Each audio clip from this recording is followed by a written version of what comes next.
ሰላም የተከበራችሁ ተመልካቾቻችን እንኳን ለሻደይ አሸንዴና ሶለል በዓል በሰላም አደረሳችሁ። ዛሬም እኛም በልዩ ምክንያት አለባበሳችን እንደዚህ ያደረግነው ለዚህ ነው። ዛሬ በክልላችን የተለያዩ አካባቢዎች እነዚህ በዓላት በድምቀት እየተከበሩ ይገኛሉ። በዓሉ እንግዲህ ለሚያከብሩም በሶለል ሻደይና አሸንዴ በዓል ላይ ለታደሙ ሁሉ መልካም በዓል ይሁንላችሁ እንላለን። ያው ዛሬ የደስታ ቀን ነው በነገራችን ላይ በጣም ስለዚህ በሁለት ርዕሰ ጉዳዮች ላይ በዋናነት ትኩረት አድርገን እንወያያለን። ማህደር የመጀመሪያው የዚህ የባህልና ቱሪዝም የአማራ ክልል አሁን የነሐሴ ጌጦች በስፋት የሚከበሩ በዓላትን እነሱን ትኩረት አድርገን እንወያያለን። በሌላኛው ርዕሰ ጉዳያችን ደግሞ በትናንትናው የጀመረው የአማራ ክልል የትምህርት ቢሮ የተማሪዎች ምዝገባ እሱን የተመለከተ ባለፈው ሳምንትም ስንወያይ ነበርና ዛሬ ምዝገባው ተጀምሯል። የሙከራ ምዝገባ ይቀጥላል። እሱን የተመለከተ ይሆናል። እነዚህ በዓላት በድምቀት እየተከበሩ ጎን ለጎን በይፋ ክልሉ የዛሬና ነገ የሚቆይ የትምህርት ማስጀመሪያ የተማሪዎች ምዝገባ እያደረገ ይገኛል። በዓሉን የተመለከተ ቆይታ እናደርጋለን። በቀዳሚነት ግን ትምህርትን የተመለከተ ቆይታችን እናደርግ ይሆናል። እንግዲህ ትምህርት ባለፈው ሳምንት አንዱ ርዕሰ ጉዳይ ሆኖ ነበረ። ዛሬ በድጋሚ ርዕሰ ጉዳይ ማድረግ ያስፈለገበት ምክንያት ምዝገባው መጀመሩና እንዲሁም ደግሞ በተለይ ደግሞ ሁለቱ የትምህርት ዓመታት በክልሉ በትምህርቱ ዘርፍ ትልቅ ጠባሳ ትልቅ ጉዳት ጥለው ያለፉ ስለሆኑ አሁን ደግሞ የትምህርት መጀመሪያ ወቅት በተለይ ደግሞ የተማሪዎችን መቀበያ ወቅት ላይ ስለሆነ ነው። እንደሚታወቀው ባለፈው አመት 2016 እና 2017 ዓመተ ምህረት በርካታ ለተማሪዎች ጥሩ ጊዜ አልነበረም። ተማሪዎች ከትምህርት ገበታ ውጭ ሆኗል። በሰላም ችግሩ ምክንያት ማለት ነው። በተለያየ የሐሳብ ልዩነት ሊኖር ይችላል። የተለያዩ ኢኮኖሚያዊ ልዩነት ሊኖሩ ይችላሉ። አለመግባባቶች ሊኖሩ ይችላሉ። ተማሪዎችን ግን መሰረት ማድረግ የለባቸውምና ይሄ ትልቅ ስህተት ነበረ። ይሄ ስህተት ድጋሚ መደገም ስለሌለበት ዛሬ ምዝገባው ስለተጀመረ ምዝገባው ካለፈ ደግሞ የ2018 ዓመተ ምህረት ድጋሚ ያልፋቸዋል ማለት ነው። የሚያሳርፈው ጠባሳ እጅግ በጣም ከባድ ስለሆነ እሱን ዋና ትኩረት አድርገን ነው ዛሬ የምንመለከተው። እንግዲህ የትምህርት ጉዳትን ማህደር ስንመለከት ማንን ነው የሚጎዳው? ተማሪዎች አለመማር ስንል በርካታ ጉዳዮችን ልናነሳ እንችላለን። የመጀመሪያ ማህበረሰቡን ነው የሚጎዳው። ፖለቲከኞችን ሊጎዳ አይችልም። እንግዲህ ያው ፖለቲከኞች በእርግጥ አሁን ያሉበት ደረጃ ላይ ደርሰዋል። የተለያዩ የነሱ ልጆች ከተማ ላይ ይማራሉ። ገጠር ላይ ያለው ህብረተሰብ ግን አብዛኛው ትምህርት ቤት ያለው ገጠር ስለሆነ ድረስ እዛ ያለው ትምህርት ተማሪዎች አለመማር ማለት ህብረተሰቡ ነው በአንድም ይሁን በሌላ 85% የሚሆነውን የህብረተሰብ ክፍል ልጆች ትምህርት ይጎዳልና የሐሳብ ልዩነት ያላቸውን ሰዎች የሚያሳርፈው ተጽዕኖ አሁን ጊዜያዊ ነው። ነገር ግን ተማሪዎች ላይ የሚያሳድረው ተጽዕኖ ግን እጅግ በጣም ዘመን የማይሽረው እጅግ በጣም ትውልድ ላይ የሚያሳርፍ ስለሆነ እሱ ላይ ነው እንግዲህ ትኩረት አድርገን የምንወያየው። በጊዜ ሂደት ክልሉን የተማረ ሰው ኃይል ያሳጣል የሚችል ጉዳይ ስለሆነ እሱ ላይ ትኩረት አድርገን ነው እንግዲህ የምንወያየው ዛሬ። የትምህርት በአግባቡ ለመሰጠት እኔ የሚጎዳውና የማይጎዳው አካል አለ ብዬ አላስብም። በእርግጥ አንተም ይሄን እየተረዳኸው ምናልባት ይበልጥ ማለት ሊጎዳ ይችላል የሚለውን አስበህ ይሆናል ብዬ አስባለሁ። ምክንያቱም ፖለቲከኞችን እንኳን ብናስብ የፖለቲካ ቆይታ በመሪነትም ሆነ ምናልባት ለውጥን በመፈለግ ሂደት ውስጥ ፖለቲከኞች ያደረጉት ቆይታ ይመዘናል። ስለዚህ በየዘርፉ ምናልባት ምን ላይ ውጤት አምጥተህ ነበረ፣ ምን ላይ ጉዳት ነበረው የሚለው ነገሮች ጉዳቱን ሲመዘን የሁሉም ጉዳት ነው ብዬ ነው የማስበው።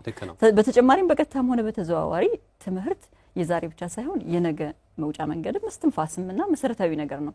ሰው መጀመሪያ ከትምህርት ቤት እያንዳንዱ በኋላ ላይ ህይወቱን የሚመራበት መንገድ ምናልባት ከትምህርት ጋር በቀጥታ የተገናኘ ሊሆን ላይሆን ከመቀጠር ጋር የተገናኘ ሊሆን ላይሆን ወይም ሌላ ሊሆን ይችላል። ነገር ግን በትምህርት ሂደት ውስጥ የሚያገኘው እያንዳንዱ ነገር ግን ቀሪ ዘመኑን ለመክፈያ መሰረት ነው።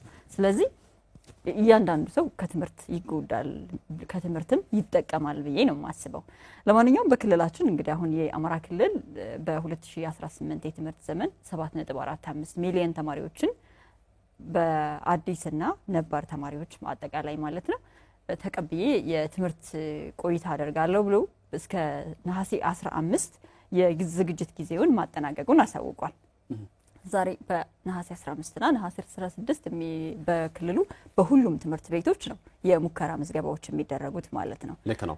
በተለይ በዚህ ምዝገባ ሁሉም የህብረተሰብ ክፍል እየተሳተፈ ነው የሚገኘው። በጣም አበረታች ለውጦች እንዳሉ በተለያዩ ዘገባዎች እየተመለከትን ነው የምንገኘውና ይህ ውጤት ደግሞ የሁሉም ርብርብ ውጤት ነው። እንግዲህ በተለይ በከተማም ያለው የህብረተሰብ ክፍል አብዛኛው በትልልቅ ከተሞች እንደተጀመሩ ዘገባዎችን እየተመለከትን ነበርና መረጃዎችን እየተመለከትን ነው። ባህር ዳር ላይ በስፋት ተጀምሯል፣ ጎንደር ተጀምሯል፣ ደሴ፣ ወልዲያ በተለያዩ አካባቢዎች ትልልቅ ከተሞች በሚባሉ ደረጃ ምዝገባው ተጀምሯልና በገጠሩ ያለው የህብረተሰብ ክፍል ደግሞ ያለው ትምህርት ቤቶች በመጀመሪያ ደረጃ መምህራኖች በየትምህርት ቤት መገኘት መቻል አለባቸው። መንገዶች ክፍት መሆን መቻል አለባቸው።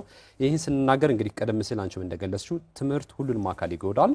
እኔም እየገለጽኩ ያለሁት ያው ትምህርት ሁሉንም አካል ይጎዳል፣ ነገር ግን በምን ሲራገጡ የሚጎዳው ሳሩ ነው አይነት መሆን የለበትም። ከዚህ በኋላ እውነት ነው መነጋገር መቻል ያለብንና መደረግ ያለበት ህብረተሰቡ ክፍል መድረስ ያለበት አካል መምህራኖች የፖለቲካ መናኸሪያ መሆን የለባቸውም። ተማሪዎች የፖለቲካ መናኸሪያ መሆን የለባቸውም። መደረስ ያለበት አካል የሐሳብ ልዩነት ያለበት አካል ትምህርት ላይ ግን ልዩነት ሊኖረው አይገባም የሚለውን ሐሳብ አጽንኦት ለመስጠት ነው ማይና እንደው በተለይ በትውልድ ላይ የሚፈጥረውን ክፍተት በስፋት እያሳየን አለመማር የሚፈጥረውን ጫና በኢኮኖሚ ጫና በማህበራዊ ጫና በተለይ በፖለቲካው ጫና ወደፊት የአማራን ክልል ህዝብ እናስብ ከተባለ ተማሪዎች ላይ የሚኖረው ልዩነት በምንም ታምር መምጣት መቻል የለበትም የሚለው ነገር ማሳየት ያስፈልጋል። እንግዲህ የባለፈው አመት ትምህርት ሊሆንን ይገባል የሚለው ነገር በስፋት ማየት የተሻለ ነው። እንግዲህ እንደሚታወቀው የአማራ ክልል ህዝብ እጅግ በጣም ትምህርት ወዳድ በዛፍ ስር የቆሎ ተማሪዎችን እያስተማረ በትንንሽ ጎጆዎች እያስተማረ ዘመናትን የተሻገረ ህዝብ ነው። ይህ ህዝብ አሁን በዚህ ሰላም ችግር እንቅፋት ሊሆን አይገባም የሚለው አጽንኦት ልንሰጠው ይገባል። በተለይ ቀጣይ የሚቀጥሉ የቀጣይ አቅጣጫዎች አሉ። 2018ን በስፋት ልንሰራባቸው የሚገቡ ምዝገባዎች አሁን ተጀምረዋል። ይሄ ምዝገባ ደግሞ ሁሉንም ያካተተ መሆን መቻል አለበት። አንዱ አካባቢ ተመዝግቦ ሌላው አካባቢ መቅረት የለበትምና በሁሉም አካባቢ እንዲዳረስ ደግሞ የሁሉም ርብርብ ያስፈልጋል። ይሄ ጉዳይ ላይ ልናነሳ የምንፈልገው ነገር የፖለቲካ ልዩነት ያላቸው ሰዎች በተለይ ለሰላም እንቅፋት የሚሆኑ ሰዎች የትም ቦታ ላይ ይህን ሊገነዘቡ ይገባል። ትምህርት ላይ እጃቸውን ሊያነሱ ይገባል የሚለው ነገር አጽንኦት መስጠት ያስፈልጋል። እንደሚታወቀው 2018 ወደ 7.4 ሚሊዮን ተማሪዎች ይመዘግባሉ። እነዚህን ተማሪዎች ለማስመዝገብ ደግሞ የመምህራን በቦታው መገኘት መቻል አለባቸው። መምህራን ላይ የሚደርስ ማንኛውም ተጽዕኖ መኖር የለበትም። ከተቻለ በሚኖርበት አካባቢ ቤታቸው ማመቻቸት እንደሚታወቀው የኛ የክልሉ ህዝብ መሰረተ ልማት ፍላጎት ምግብ ለማግኘት እዛ አካባቢ ትክክለኛ እንደው በገንዘብ እንኳን ገዝተሽ የምትመገሚበት የምትጠለይበት አካባቢ ገጠሩን ህብረተሰብ ክፍል እናየዋልና የገጠሩ ህብረተሰብ ክፍል እየደገፈ ነው ለዚህ ለመምህራን ሰፊ የሆነውን ድርሻ የሚሸፍንና ያን ያለውን ድጋፍ አብረው እንዲያጠናክሩ ከፍተኛ የሆነውን ድጋፍ እንዲያደርግ ሁሉም መረባረብ መቻል አለበትና ይህንን ነገር የግድ በትምህርት ላይ ምንም አይነት ልዩነት ምንም አይነት የሐሳብ መለያየት ሊኖር አይገባም የሚለው ነገር ገዢ ሐሳብ ነው። አዎ ብዙ ጊዜ ምናልባት በክልሉ የትምህርት ውጤታማነት ወይም ደግሞ በክልሉ እንደ አብነት የሚነሱ ምሁራንን ስናነሳቸው ሰዎች አሉ። ለተለያየ ማንነታችን መገለጫ አድርገንም የምናነሳቸው ሰዎች አሉ። እንደ ሮል ሞዴል የምናደርጋቸው ማለት ነው። አንዳንድ ጊዜ በፖለቲካ ጥያቄ ጭምር ማለት ነው የምናነሳቸው ሰዎች አሉ። እነዛ ሰዎች የትምህርት ውጤቶች ናቸው። ፕሮፌሰር አስራት ወልደየስ፣ ሐዲስ ዓለማየሁ በተለያዩ ዘርፎች እንኳን ብናነሳ ማለት ነው እንዲሁ በተለያዩ ምናነሳቸው ባለም አቀፍ በተለይ ናሳ ውስጥ የነበሩን ኢንጂነር ቀጣው እጅጎ የመሰሉ ትልልቅ ባህር ዳር ዩኒቨርሲቲ የተማሩ እጅግ በጣም ትልልቅ ምሁራኖችን አማራ ክልል ለኢትዮጵያ ማበረከት የቻለ ትልቅ ክልል ነው። ትልቅ ህዝብ ነው ይሄ ህዝብ። እና በተለያዩ ዘርፎች ምናነሳቸው ሰዎች አሉ። ዓለም አቀፍ አገር አቀፍ እና ደግሞ በኢትዮጵያ ባለፈቻቸው የተለያዩ አበርክቶች ከፍተኛ ሚና የነበራቸው ምልክት የምናደርጋቸው ሰዎች አሉ።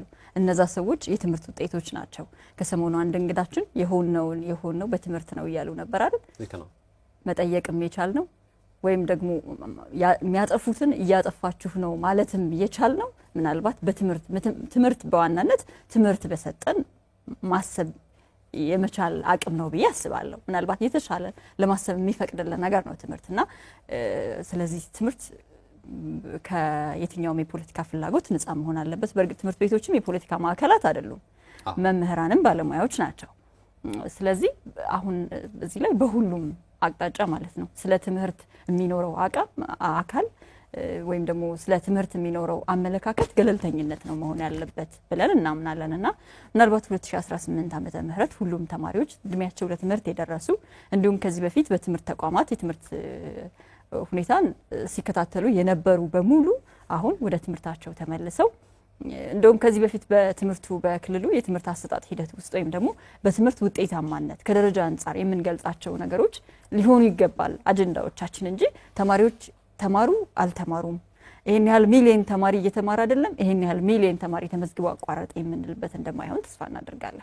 በኢትዮጵያ ያለውን የትምህርት ደረጃ በተለይ በትምህርት ጥራት ከዚህ በፊት ሲነገር የነበረውን በጥናቶች ሲያመለክቱ የነበሩትን መረጃዎች እንመለከታለን። ማህደር በተለይ ኢትዮጵያ ውስጥ ያለው የትምህርት ጥራት በጣም ዝቅተኛ ነው ተብሎ ይታማል ብቻ ሳይሆን በተግባርም ጥናቶች ተደርገው ዝቅተኛ እንደሆኑ ያለፉ መረጃዎች ያሳያሉና በዚህ ደረጃ ላይ መነጋገር ያለብን ከዚህ በኋላ አማራ ክልል በትምህርት ጥራት ደረጃ ልጆቻችን ተምረዋል በቅተዋል ማን ጥሩ ሰርቷል አልሰራም እንደዚህ ነው እንጂ ግምገማው መሆን መቻል ያለበት ልጆቻችን መማር እየፈለጉ መማር እየቻሉ ካለ እድሜያቸው እቤታቸው ቁጭ ብለው መዋል መቻል የለባቸውም። እንግዲህ ልጆች ከጓደኞቻቸው ጋር የማግኘት ያለባቸውን ዕውቀት ክህሎት በጊዜው ውስጥ ማግኘት መቻል አለባቸውና ይህንን ለማድረግ ደግሞ የሁሉም ጥረት የሁሉም ርብርም የሁሉም ድጋፍና እንክብካቤ ግድ ያስፈልጋል። እንደሚታወቀው ባለፉት 2 ዓመታት ከዛም በፊት እናስታውሳለን ከፍተኛ የሆነ ውድመት የደረሰባቸው ትምህርት ቤቶች እንዳሉ እናስታውሳለን። አሁን ክልሉ በትምህርት ድጋፍ የሚሻበት በተለይ ትምህርት ቢሮ አሁን ድጋፍ የሚደረግበት ወቅት ላይ ነው። ይሄን የምናደርገው በተለይ ልጆቻችንን ለማስተማር ካለን የቀና የሆነ ፍላጎት ላይ መሰረት የተደረገ መሆን መቻል አለበት። ለምን አንደኛ በትምህርት ቤቶች ላይ ያለው ንብረት አሁን የመውደም የመጥፋት አደጋ ከተጋረጠበት መውጣት አለበት። ያንን ለማድረግ ደግሞ በየአካባቢው ያለው ህብረተሰብ የሀገር ሽማግሌዎች ባለሀብቶች ወጣቶች ከፍተኛ የሆነ ርብርብና ድጋፍ ሊያደርጉ ይገባል። ትምህርት ቤቶች ቦርድ ያስፈልገዋል የመማሪያ ቦርድ ያስፈልገዋል ቾክ ያስፈልገዋል ወንበር ያስፈልገዋል የተሰበሩ በራፍ ካለ እነዛን ሁሉ መጠገን ያስፈልጋልና በአካባቢው ያለውን ርብርብ በማድረግ ከፍተኛ የሆኑ ስራዎችን ሰርቶ ተማሪዎች እንደሚታወቀው መስከረም 5 ትምህርት የሚጀምርበት አንድ ተብሎ ትምህርት የሚጀምርበት ነውና ትምህርት ሲጀመር ያለ ምንም መሳቀቅ ያለ ምንም ችግር ተማሪዎች ገብተው እንዲማሩ መምህራኖችንም አሁንም ጀምሮ ድጋፍ ማድረግ ያስፈልጋል። በዚህ ጉዳይ ላይ እንግዲህ በተለይ ዋጋ እየከፈሉ ያሉ መምህራኖች አሉና እነዚህ መምህራኖች ክብር ይገባቸዋል። እንግዲህ በማወቅም ባለማወቅም በተለያየም ተጽዕኖ ውስጥ ሆነን በመምህራን ላይ ጫና የምናደርስ ማንኛውም አካላት ካለ ፕሊስ ስቶፕ ልናደርግ ወይም ልናቆም ይገባል። ከዚህ በኋላ በቃ ማንኛውም የመጫወቻ ሜዳ ከትምህርት ሜዳ ወይም ከትምህርት ቤቶች ሜዳ ውጭ መሆን መቻል አለበት። እንግዲህ በዚህ ጉዳይ ላይ በትውልድ ላይ የሚፈጥረውን ክፍተት ስለ አማራ ክልል ህዝብ እናውራ እንነጋገር ስለ አማራ እናስብ የሚቀጥለውን የኢትዮጵያን ዕጣ ፈንታ ተወዳዳሪ ሆኖ እንዲዘልቅ ከተፈለገ በመጀመሪያ ደረጃ ኢትዮጵያ ውስጥ ያለውን በተለይ አማራ ክልል ውስጥ ያለውን ትምህርት በደንብ በእያንዳንዳችን አሻራችንን ልናሳርፍ ይገባል። እንደውም በዚህ ወቅት የተማሩ ተማሪዎች በእነዚህ ጊዜ ድጋፍ የተማሩ ተማሪዎች እኔ በተለይ ደቡብ ጎንደር አንድ በትምህርት ሴክተር ላይ የሚሰሩ በጣም ትልልቅ ሰዎች አሉ። በጣም በትምህርት ላይ የሚያደርጉት ተጽዕኖ አሁንም ደረጃ ትልልቅ ደረጃ ላይ ያደረሱ ሰዎችን ያውቃለሁ ባለሀብቶችን ምሁራኖችን አውቃለሁና በዚህ እንደዚሁም በሌላም አካባቢ እንደዚሁም በደባርቅ ሰሜን ጎንደርም አካባቢ ሰፊ ድጋፍ የሚያደርጉ አንዳንድ ሰዎችን እናስታውሳለን። ትምህርት ላይ የሚደረግ ኢንቨስትመንት የነገ የትውልድ ኢንቨስትመንት ነው የሀገር ኢንቨስትመንት ነው የራስን አሻራ ማስቀመጥ ነውና በትምህርት ላይ የምናደርገው ልዩነት እጅግ በጣም ከዚህ በኋላ ሊቀንስና በትምህርት ላይ ያለን ድጋፍ ደግሞ ሊጠናከር ይገባል የሚለውን ሐሳብ ማንሳት ያስፈልጋል። ማህደር እንግዲህ በ2018 በሚዝገበው ወቅት ተማሪዎችን ወላጆች ማስተማር አለባቸው። ወላጆች ደግሞ ያው እንግዲህ ከዚህ በፊት የነበረው ፍራቻ አሁን በተደረገው የህዝብ መድረክም የተደረገው ግምገማም አሁን በተለይ በተደረገው ምዝገባ እጅግ በጣም ተማሪዎችን በየትምህርት ቤቶች እያየን ነበርና ትምህርት ቤቶችን ተማሪዎች የናፈቋቸው ይመስላል። እጅግ በጣም እኔ በጣም ደስ እያለኝ ነበር ስመለከት የነበረና ጥሩ ምዝገባ በተጀመረባቸው አካባቢዎች የኛ ባልደረቦች ተገኝተው በቀረጹባቸው አካባቢዎች የተማሪዎቹ ስሜት ይጋባባል።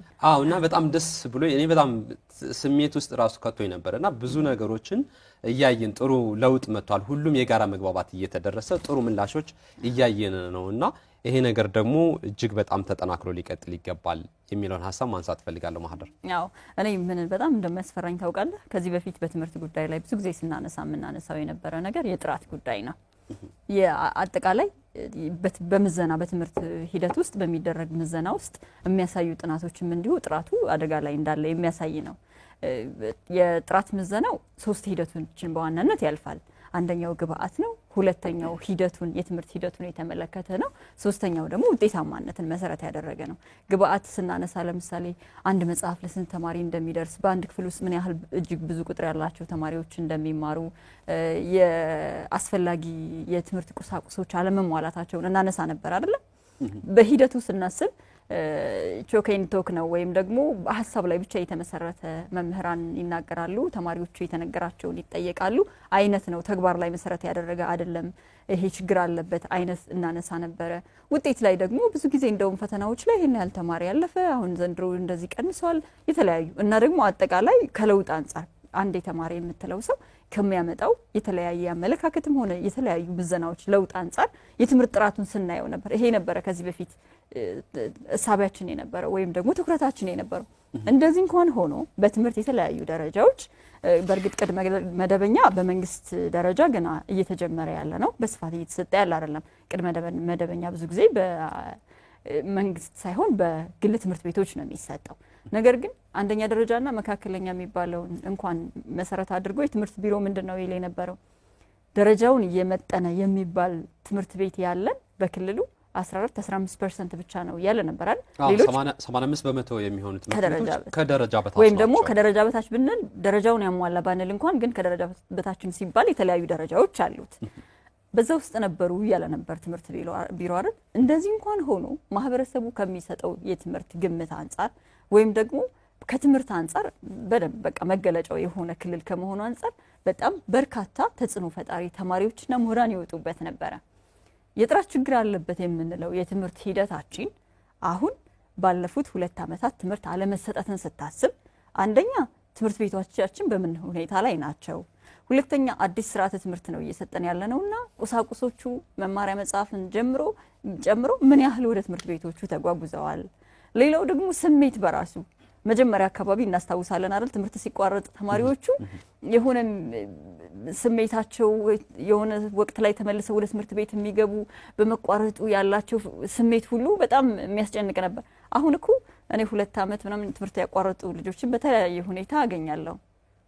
አብዛኞቹ ካምሯቸው የወጣ ይመስላል። እሱ በጣም ያስፈራኛል። በቃ እና ይሄ ስሜት ምን ያህል በትምህርት ላይ ያለው ተጽዕኖ ከባድ ይመስለኛል። ጉዳት አለው፣ እጅግ በጣም ከፍተኛ የሆነ ጉዳት አለው። በተለይ 8ኛ 9ኛ ክፍል የነበሩ 10ኛ ክፍል የነበሩ ተለያየ አካባቢ የነበሩ ልጆች አሁን በአካባቢው አንድም ሴቶች ተድረዋል፣ በሌላ መንገድ በተለያየ ተጽዕኖቸው ወደ ተለያየ ወደ 40 ሀገራት ለስደት በተለያየ ስነልቦና ጫና ውስጥ ተዳርገው እንደነበር ጥናቶች ያሳያሉ። ይሄ በተጨባጭ በባህር ዳር ዩኒቨርሲቲ አብዛኛው ያለ እድሜ ባይዘው ያለ እድሜ ጋብቻም እድል ፈጥሯል። አሁን እንግዲህ ትምህርት ላይ እስካሁን የነበሩ ችግሮች ያሳለፈው ጠባሳ እጅግ በጣም ለመናገር የሚዘገንን ነው። ይሄ በየአካባቢው ያሉ እያንዳንዱ ተከታታዮቻችንም ያውቁታል በደንብ። ከዚህ በኋላ ያለው በተለይ እንግዲህ ወደፊትም በትምህርት ላይ እንስራ ካልን ያለፈውን እንግዲህ ጥናት የግድ በርግጥም ያስፈልጋል። የደረሰው ችግር መጠናት አለበት በክልሉ ላይ። ከዚህ በኋላ ጥናትም እንግዲህ ያለፈውን ተምረን ወደፊት ያለውን ነገር ለመስራት ያግዘናል። አንደኛው ትልቁ ነገር ማለት ነው። አሁን ወደፊት በ2018 መስራት ያለብን ቀጣይ ዘመኑን ደግሞ ባርኮልን ጥሩ ነገሮችን ሰርተን መስራት ያለብን ነገር ሰርተን ልጆቻችንን በየትምህርት ቤቶቻቸው ጋር ከጓደኞቻቸው ጋር ቦርቀው እንዲማሩ ለዚያ እድል ማመቻቸት ነው ያንን ማድረግ አለብን። ይሄንን ለማድረግ ደግሞ ቀድሞ ሁኔታዎች የሚሰሩ ስራዎች አሉ። አሁን እንግዲህ ምዝገባ ተጀምሯል። እንግዲህ መስከረም 5 ነው ትምህርት የሚጀምረው። እንደሚታወቀው ማህደር በ2017 የአማራ ክልል ትምህርት ቢሮ በርካታ እርምጃዎችን እንደወሰደ እናስታውሳለን። እንደውም 3 ጊዜ ምዝገባ ነው የተካሄደው በ2017 ማለት ነው። ይህንን ምዝገባ ለማድረግ ደግሞ በርካታ ጊዜ የሚማሩ ተማሪዎችንም የክለሳ ትምህርት በርካታ ማንበረታቻዎችን ሲያደርግ እንደነበር እናስታውሳለን። ጊዜ መዝግቡ ግን 2.3 ሚሊዮን ተማሪ ብቻ ያም ተደርጎ በርካታ ጥረትም ተደርጎ የተገኘው ውጤት እጅግ በጣም አነስተኛ ነው በሚያሳዝን ሁኔታ ማለት ነው። የአመቱ ሊጠናቀቅ 3 ወር 4 ወር ሲቀረው የተመዘገቡ ሁሉ አሉ። 4 ምናምን ሚሊዮን ተማሪዎች ከትምህርት ገበታ ውጭ ሆነዋል ማለት ይሄን ያህል በልጆች ላይ ምን ያህል የሚሰራው ነገር በጣም የሚዘገንን ነውና ሁላችንም ቆም ብለን የት ቦታ ላይ ስህተት እንደሰራን የት ቦታ ላይ ጥንካሬ እንዳደረግን ልንገመግም ይገባል። በነገራችን ላይ አክቲቪስቶች የማህበረሰብ አንቂ የሚዲያ ሰዎች በርካታ ስራዎችን ልንሰራ ይገባል በዚህ ጉዳይ ላይ። እኔ በጣም ማደንቀው ጋዜጠኛ አያሌው መንበር የሚጽፈው በተለይ ትምህርት ላይ የሚጽፈው ጽሁፍ እጅግ በጣም ደስ የሚል ትምህርት ላይ መስራት እንደ እነሱን የመሳሰሉ ማህበራዊ አንቂዎች አሉ፣ ምሁራኖች አሉ። ባህር ዳር ዩኒቨርሲቲ አሁን ለምሳሌ ፕሮፌሰር ፈንቲ አምባው ከፍተኛ የሆነ ስራም ሲሰሩ ነበር እናስታውሳለንና አሁን የሆነውን ትምህርትም የሆነውም ሁሉ የሆነው በትምህርት ነው የሚል አቋም ይዘው በተለይ ማህበራዊ ጉዳይ ላይ በስፋት ሲሰሩ እናስታውሳለንና በእያንዳንዱ እንቅስቃሴ ውስጥ ትምህርት ላይ መስራት የሚገባን ሰዎች መስራት አለብን። በተለይ ፖለቲከኞች በትምህርት ላይ ትልልቅ አቋም ያላቸው ትልልቅ ሰዎች አሉና ምንም ያህል አማራ ክልል ላይ ያለው ጉዳይ በተለይ ትምህርት ላይ ያለው ጉዳይ ተጠናክሮ መቀጠል መቻል አለበት። በአጠቃላይ 2018 ምርጥ የትምህርት ዘመን እንደሚሆን እንጠብቃለን። ከዚህ ከወዲሁ ደግሞ ስራዎችን የግድ መስራት አለብንና እንግዲህ ምን ይተበቅብናል እንደሚለው ማሳመንም የግድ ይተበቅብናል። መልካም እንግዲህ የትምህርት ምዝገባ መጀመሩን ቀደም ብለን እያነሳን ነበር። በምስራቅ ጎጃም ዞን በስናንና ባሶሊበን ወረዳዎች ምዝገባዎች ተጀምረው ቀደም ብለው ተመልካቾቻችን ሲያዩቸው የነበሩ ቪዲዮዎችም ከዛ የተወሰዱ ናቸውና ወላጆች ተማሪዎችና የትምህርት ባለሙያዎች የሰጡት ሐሳብ አለ። እሱን ወደ እናንተ አድርሰን ተመልሰን እንገናኛለን።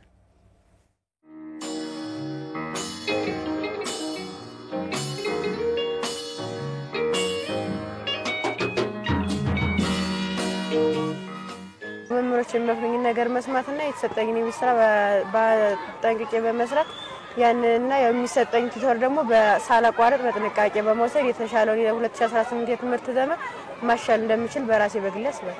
ለሁለት ዓመት ከወቅታዊ ችግሮች ጋራ ወደ ኋላ ቀርቷል። አይደለም የከተማ ህብረተሰብ የገጠሩም ቢሆን ልጆች እንዲመጡ ፍላጎት አለው። ልጆችም ይማራሉ ብዬ ሐሳብ አለኝ።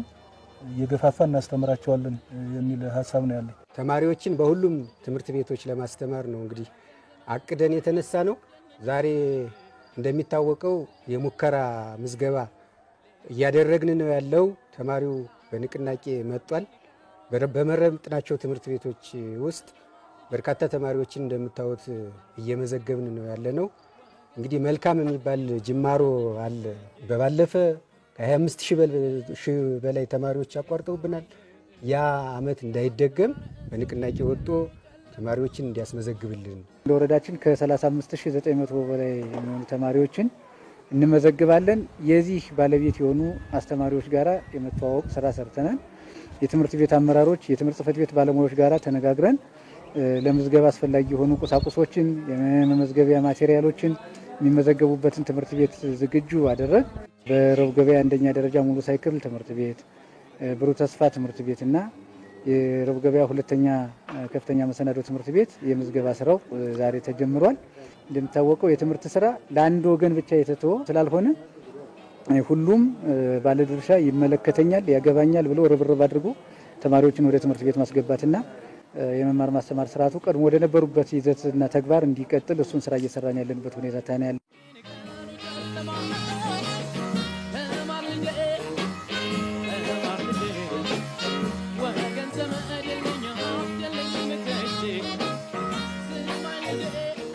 በመማራችን ተጠቃሚ እንጂ በመማራችን ተጎጂ ምን ሆንበት አግባብ የለም። ማንኛውም አካልም ህፃናት በመማራቸው ሊጎዳ የሚችልበት ሁኔታ የለም።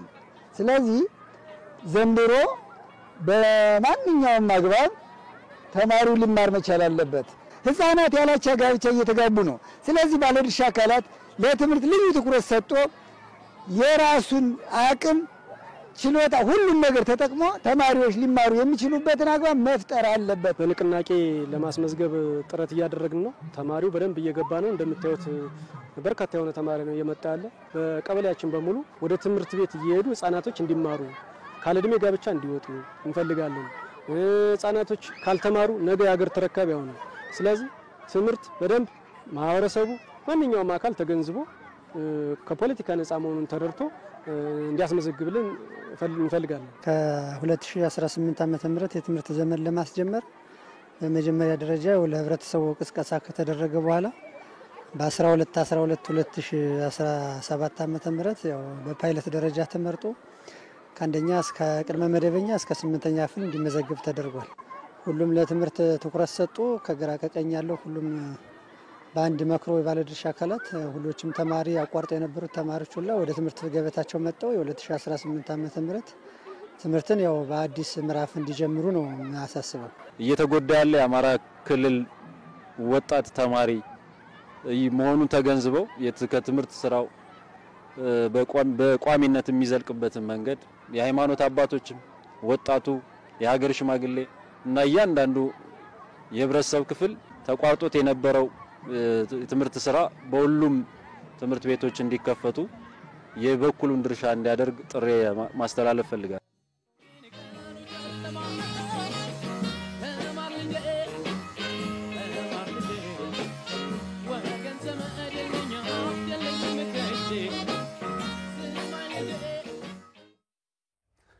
ተመልሰናል። የተከበራችሁ ተመልካቾቻችን እየተከታተላችሁ የምትገኙት የአማራ ሚዲያ ኮርፖሬሽን የሰሞንኛ ዝግጅት ነው። እንግዲህ ማህደር ቀደም ሲል በአማራ ክልል የትምህርት ምዝገባ በተለይ ተጀምሯል። የ2018 የትምህርት ምዝገባ እሱን የተመለከተ ነው። እንግዲህ ቀደም ሲል መምህራንም ተሳታፊዎችም ምዝገባው ላይ ሲገልጹ እንደነበረው በጣም ጥሩ ሁኔታ ላይ ጥሩ እንቅስቃሴ ጥሩ ምላሾች እየተገኙ እንደሆነ ነው እንግዲህ የተገለጸው። 2018ን የትምህርት ዘመን ለማድረግ ሰፊ ስራዎች እየተሰሩ ነው የሚገኙት።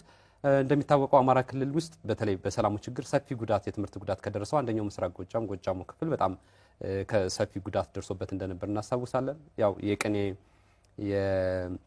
የምሁራን መፍለቂያ የነበረው ጎጃም ከዚህ በኋላ ግን መቆም አለበት። የትምህርት ተማሪዎች ሊማሩ ይገባል። ያው በርካታ ታላላቅ ምሁራኖችን እንዳፈለቀ ይታወቃል። አማራ ክልል በተለይ ጎጃም ክፍል በርካታ ምሁራኖች አሉ። ከዚህ በኋላ ያው 2018 ሰፊ ስራዎች ተሰርተው ተማሪዎች የተለመደውን ዕውቀት እንዲገበዩ እንዲሸምቱ ሰፊ ስራዎች እንደሚሰሩ ተስፋ እናደርጋለን። አዎ ከዚህ በኋላ የምንፈትነው ተማሪ ቁጥር እየቀነሰ ሄደ ሳይሆን እንደ ሰሞኑን ስንል እንደነበረው ማለት ያለብን ባለፈው አንድ እንግዳችን እያሉ ነበር አይደለ? የተማሪ ቁጥር እየጨመረ ነው የሚሄደው የህዝብ ቁጥር እየጨመረ ስለሆነ ማለት ነው። ነገር ግን ከ2015 በኋላ ለ8ኛ ክፍል ለ10ኛ ክፍል የምናቀርባቸው ተማሪዎች ቁጥር እንኳን በግማሽ ያህል እንደቀነሰ ያነሳን ነበርና አሁን ላይ ምን ያህል ተማሪዎች በጣም አመርቂ ውጤት አስመዘገቡ የምንልበትና የህዝብ ቁጥር መጨመርን ተከትሎ የሚመጡ የተማሪዎች ብዛት ቁጥርም እንዲሁም ደግሞ ጥራት ያለው ትምህርት ማድረስ ላይ ነው ምን ሰራው ብለን እናስባለን። ወደ ሁለተኛው ጉዳያችን ስናልፍ እንግዲህ ነሐሴ ወር በአማራ ክልል በርካታ የአደባባይ በዓላት የሚከበሩበት ነው። በተለይም ደግሞ እና ከሰሞኑ ደብረታቦርን በደብረታቦር አክብረናል። ዛሬ ሻዴ አሸንዴ ሶለልን ከማክበራችን በፊት ማለት ነው። ነሐሴ 13 ነው ያከበርነው። እንግዲህ በስፋት ደብረታቦር በስፋት ይታወቃል። ደብረታቦርን በደብረታቦር በመላው ሀገራችን እንግዲህ በነሐሴ 13 የሚከበር በዓል ነው። ይሄ ደብረታቦር በዓል በነገራችን ላይ እጅግ በጣም ጥንታዊ መሰረት ያለው በዓል ነው። እንግዲህ ደብረታቦር በግዕዝ የታቦር ተራራ ማለት ነው። የታቦር ተራራ እንግዲህ ከገሊላ ባህር እስራኤል ውስጥ በተለይ ደቡብ ምዕራብ አቅጣጫ እንደሚገኝ ነው ይሄ ቦታ የተነገረው። ከዛ መሰረት ላይ ያለው እንግዲህ ደብረታቦር እዛ ጋር ስያሜው ጋር የተገናኘ እንደሆነ ነው የሚነገረው ታሪክ የሚገልጸው። ደብረታቦር ኢየሱስ ቤተክርስቲያን አለ እዛው ተራራው ላይ ማለት ነው። በኢትዮጵያ ኦርቶዶክስ ተዋሕዶ ቤተክርስቲያን እምነት ተከታዮች ሲወርድ ሲዋረድ በእምነቱ ተከታዮች በተለይ በስፋት ይከበራል። በማህሌት በቅኔ በዜማ በስፋት ይከበራልና አሁን ያ እያደገ መጥቶ በተለይ የባህልና ቱሪዝም በስፋት እየሰራበት አሁን የአደባባይ ባህል እየሆነ እያደገ መጥቷል ማለት ነው። ያው ሰሞኑን ካከባበሩ የተሰጡ ሀሳቦችን ለተመልካቾች ስላዘጋጀን እስኪ ምን ተባለ የሚለው ለተመልካቾች አድርሰን ተመልሰን እንገናኛለን። መልካም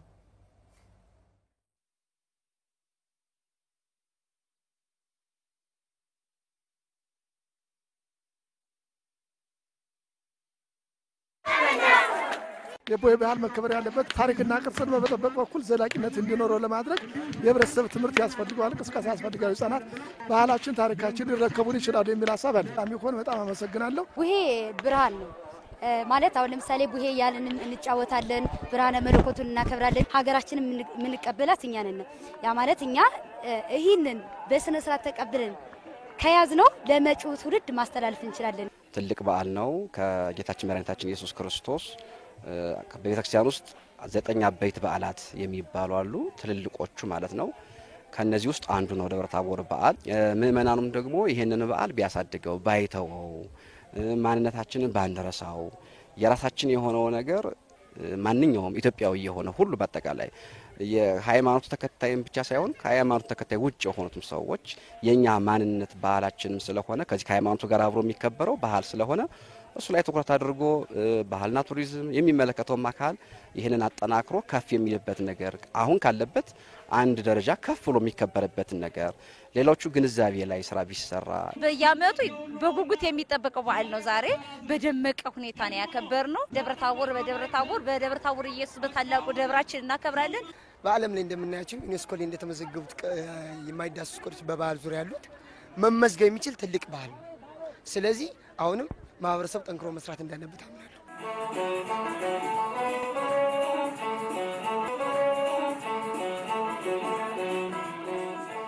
በዓላት በከተማችን እንዲያድጉ እንዲበለጽጉና በቱሪዝም ዘርፍ የሀብት ወይም የገቢ ምንጭ እንዲሆኑ ለህዝብ አብሮነት እንዲጠቅም የሚያስችል እድሎችን በማስፋት ልንጠቀምበት የሚገባ ነው። ከተማችን አካባቢ በቱሪዝም ዘርፍ ከሰራንበት ብዙ እድሎች ያሉን ብዙ ያልገለጥናቸው ሀብቶች መገኛ በመሆኑ ጥናት በማድረግ በመለየትና ተቀናጅቶ በመስራት ማህበረሰባችን መጥቀም እንዲችል ታሪክና ባህልን ለትውልድ እንዲተላለፍ በጋራ እንዲሰራ አደራ ለማለት እወዳለሁ። የደብረታቦርና የቡሄ በዓል የክልል ቅርስ ሆኗል። በቀጣይ የሀገር ቅርስ ሆኖ እንዲመዘገብ ሰነዶችን የማደራጀት ስራዎችን እያጠናቀቅ ነው ያለነው። የሀገር ቅርስ ከሆነ በኋላ ደግሞ በዩኔስኮ እንዲመዘገብ የተለያዩ እንቅስቃሴዎችን ማድረግ እንጀምራለን። በተገቢ መንገድ ሰርተን ባህላዊ እሴቱንና ትውፊቱን ጠብቆ በድምቀት የሚከበር ከሆነ በዩኔስኮ የማይመዘገብበት ምንም አይነት ምክንያት የለም። ይሄ ቅርስ በዓለም ወካይ የሰው ልጆች ቅርስነት እንዲመዘገብ ደግሞ እንደ ባህልና ቱሪዝም ሰፊ ስራዎችን እየሰራን ነው፣ እያከናወነ ነው፣ ሰነዶችን እያደራጀን ነው።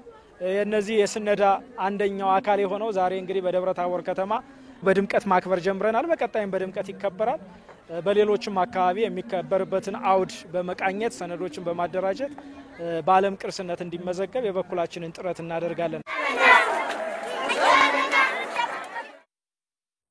ተመልሰናል። የተከበራችሁ ተመልካቾቻችን በድጋሚ ዛሬ በድምቀት መከበር የጀመረው ለሻደይ አሸንዴ ሶለል በዓል እንኳን በሰላም አደረሳችሁ። ትኩረታችን አሁን ቀደም ብሎ ያነሳ ነው የቡሄ ወይም ደግሞ ደብረታቦርን በደብረታቦር በተለይ ደግሞ በክልላችን በድምቀት የሚከበረውን በዓል አስመልክቶ ነበር።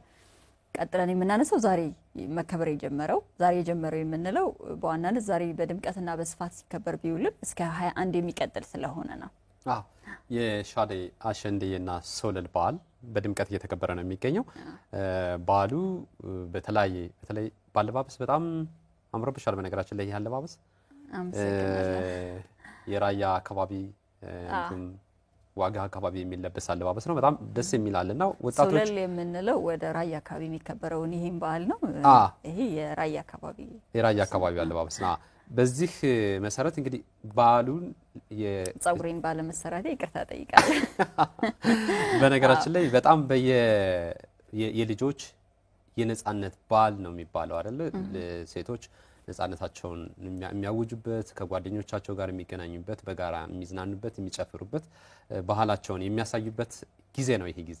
አው በርግጥ ኢትዮጵያ ውስጥ በተለይ ቀደም ባሉ ጊዜያት ምናልባት ሴቶችን የተመለከተ ከነጻነት ጋር የተገናኘ ነገር እንደውም የተሻለ ልምምድ የነበረበት የተሻለ የነጻነት ልምምድ እንደነበረበት ብዙ ማሳያዎች ልታነሳ ትችላለህ።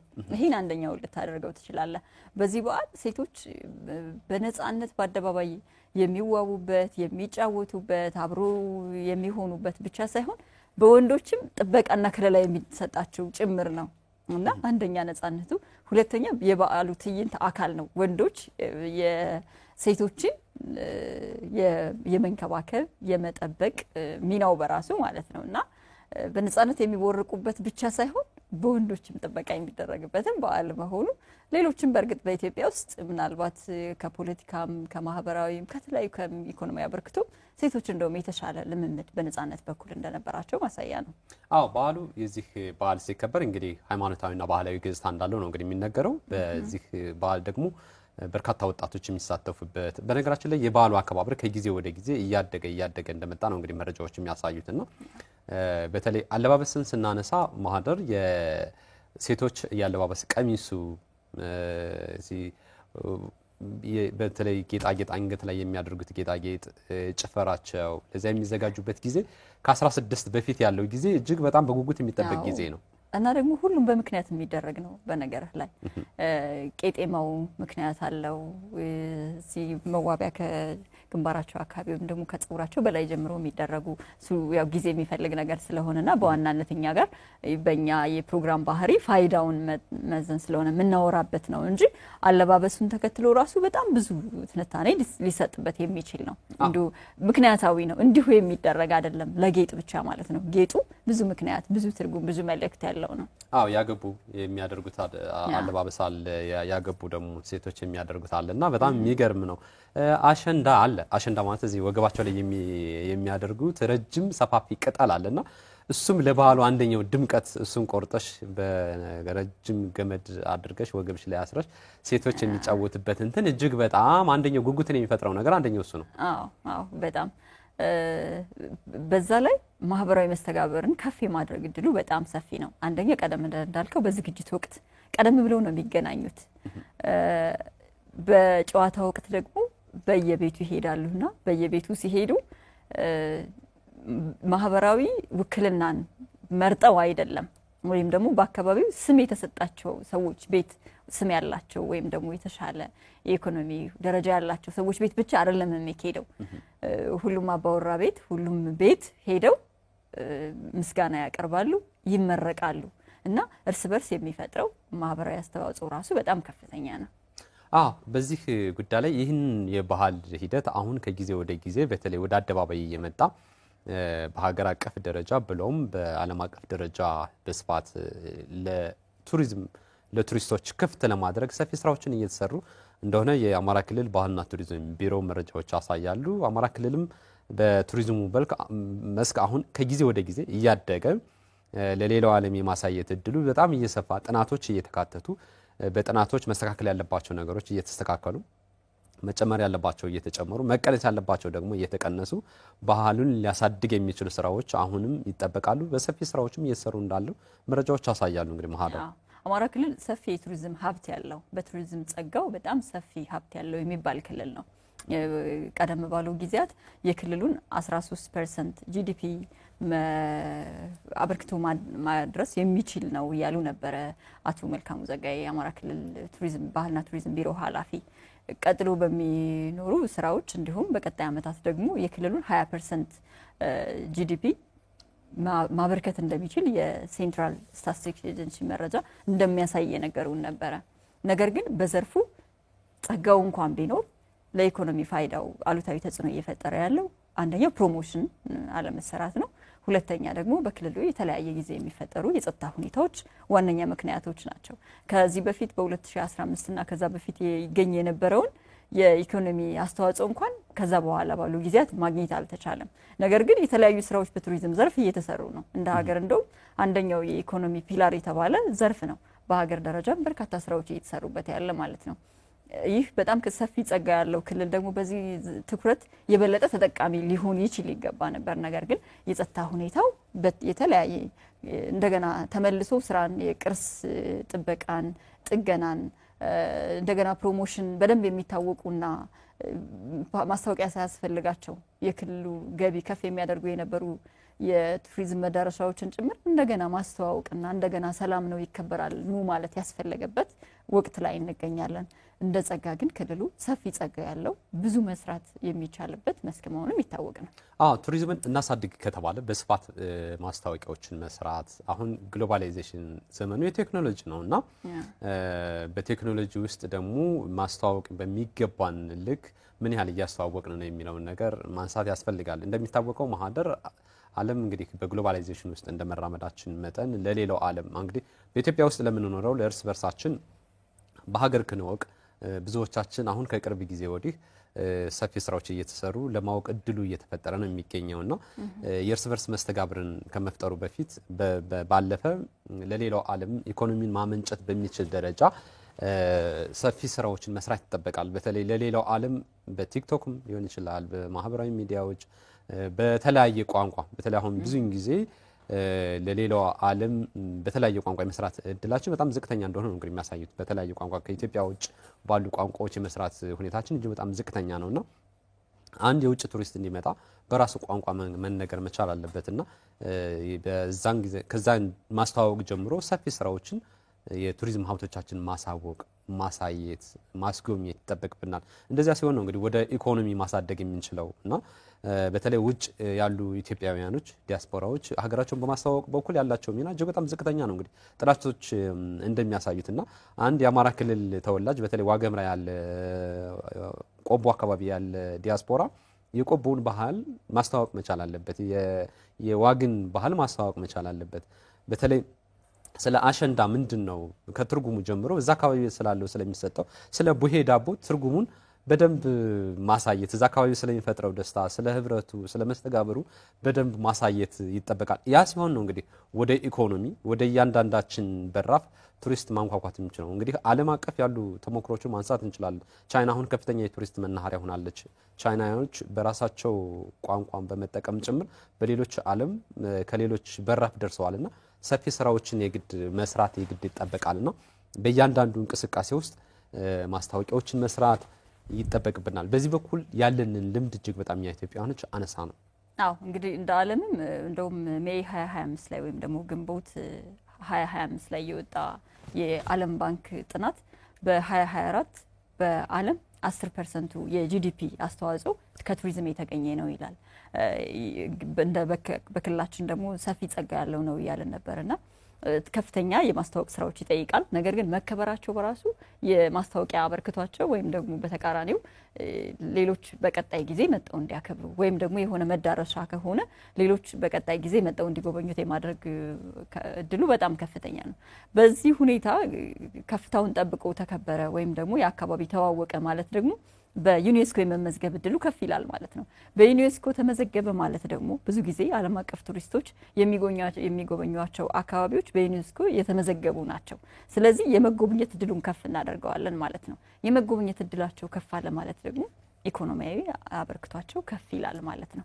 ለማንኛውም ካለን ጊዜ አንፃር እዚህ ላይ ብናጠናቀቅ መልካም ነው። ይካስ መልካም ፕሮግራሙን እንግዲህ እስካሁን በተለይ በትምህርት ጉዳይና በሚከበረው በበዓላት ነሐሴ ወር ስለሚከበሩ በዓላት አንስተን ሰፊ ውይይቶችን ነው ያደረግነው። ፕሮግራሙን አዘጋጅተን ያቀርብንላችሁ ይካስ ማስረሻና ማህደር ብርሌው እንግዲህ ከመላ የስቱዲዮ ባለሙያዎች ጋር አብረናችሁ ቆይታ አድርገናል። ስለነበረን ጊዜ ከልብ እናመሰግናለን። መልካም ጊዜ